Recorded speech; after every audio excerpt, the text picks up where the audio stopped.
In today's video, I want to discuss how my manifestation process shifted quite significantly after my spiritual awakening.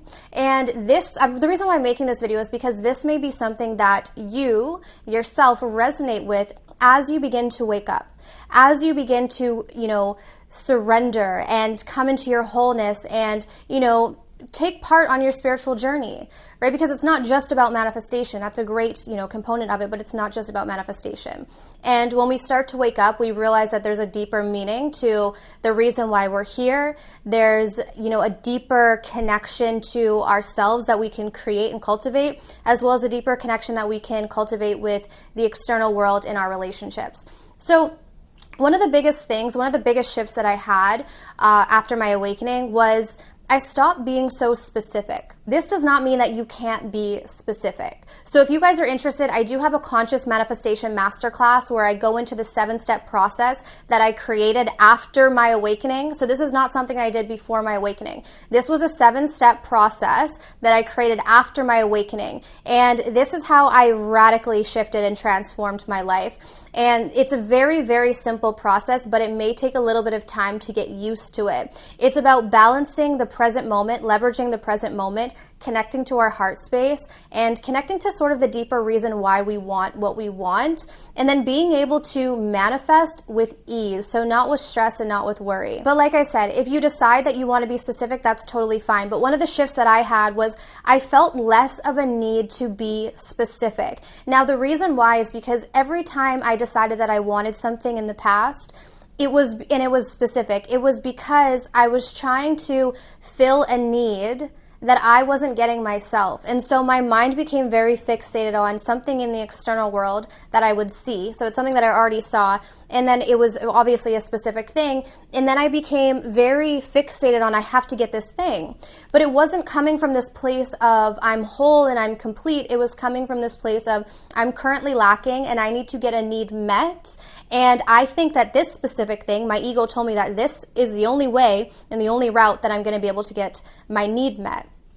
And after my awakening, I learned how to meet my own needs, the majority of them, right? So when you start to come into, I talk about this all the time, but when you come into your wholeness, when you start to really resonate with your heart and you connect to your spiritual journey, opposed to just being so focused on the physical material world, having a foundation of self and having a connection to your spiritual self helps you to navigate this physical world from a place of wholeness. So you're not in lack. And when we're not in lack, it doesn't matter to us whether something's specific. We know that there are many ways that we can get our needs met. We know that there are many ways and avenues for something to support us or something to make us happy or to, obviously add to our happiness. So we're not as specific. Now, the second way that my manifestation process changed after my awakening was I also didn't care so much about the timing. Before, in the past, I was very fixated on, I really need it now, okay? But again, that was because my ego was feeling lack, right? The story of the ego is that we are lack. We are not enough somehow. So then the mind tries to fixate on how can I become more? How can I fill myself up? And so, of course, there's going to be this urgency, right? But with urgency, there's fear. And with fear, we repel what we want. And so one of the ways to actually ease the manifestation process and actually end up speeding it up, right? It sounds like kind of a paradox, but you end up speeding it up by not caring about the time. So when you relinquish the need for it to show up right now in this moment, then there's space for it to come in. And the only way to get to that place is by becoming whole, relishing in the present moment, knowing that this present moment is all you ever need, right? That is the story of the soul. The soul is already whole and complete. It's present in this moment. And there's no need for anything. So whatever you're doing, wherever you are, you've made peace with that. And through your spiritual awakening, that's really what happens is you start to make peace with where you are. Even if it's not exactly where you want to be, you're in peace because you've relinquished a lot of the mind. And so when you do launch a desire for something, it's different because it's not this urgent, sort of desperate, I need this now. It's a patience that you cultivate. And you know that it's going to come. You have this certainty because you're connected to your source. So you already know it's coming. You already know it's going to show up in divine, perfect timing, and you're not in a rush. because you know that even when that manifestation comes in, it's not going to change your whole world, right? Because you've already found that peace and completion within. So it's only going to add to your current happiness. And the third way that my manifestation process changed after my awakening is that I began to realize that manifestation was more about self than achieving something externally. Now again, this doesn't mean that you can't have things. It doesn't mean that you can't manifest, all these things around you, but manifestation is more about changing self.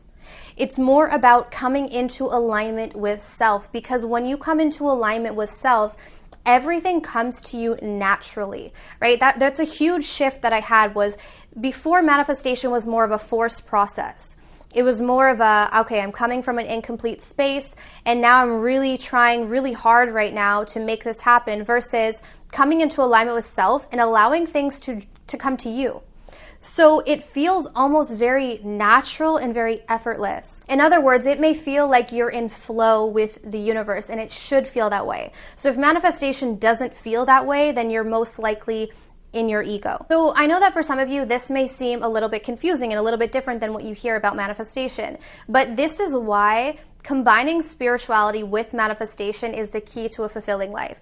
If we're walking around always feeling lack, always feeling incomplete, and we're just trying to satiate ourselves with all of these external things, we can do it. We can run the hamster wheel, and we will do it, right? So we will run in the hamster wheel until we get exhausted, until we say, okay, enough is enough and I'm ready to do something different. So if you're at that point where you're really ready to do something different, if maybe you've been trying all these manifestation techniques, maybe you've been getting some results, maybe some not, and you're still just not feeling like you're truly connected, you're feeling like there's something more, then I encourage you to really start to think about embarking on this spiritual aspect of your journey. And for those of you who are wanting a guide to this is why I created the spiritual toolkit. So this is everything that you're going to need to kickstart your journey. It's about building a foundation of self, coming into alignment with self, mastering your soul energy.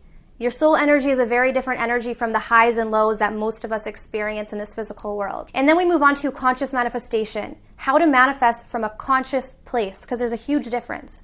And in there's a 7-step process. And then lastly, how to take your power back, because taking your power back is not about having power over other people. It's about being able to own your own energy and collapse any duality that you may have with anything in this physical environment, because this is all in your hands. Everything that you want to create, the type of life that you want to have, the type of person that you want to be, is in your hands. And you have the power within you. But it's about learning exactly how to connect to that power. So if that interests you guys, the link for the spiritual toolkit will be down below. But I want to thank you guys so much for tuning in today. If you enjoyed today's video, be sure to give me a thumbs up. Go down below, subscribe, hit the bell to get my notifications, and I will see you guys very soon. Take care.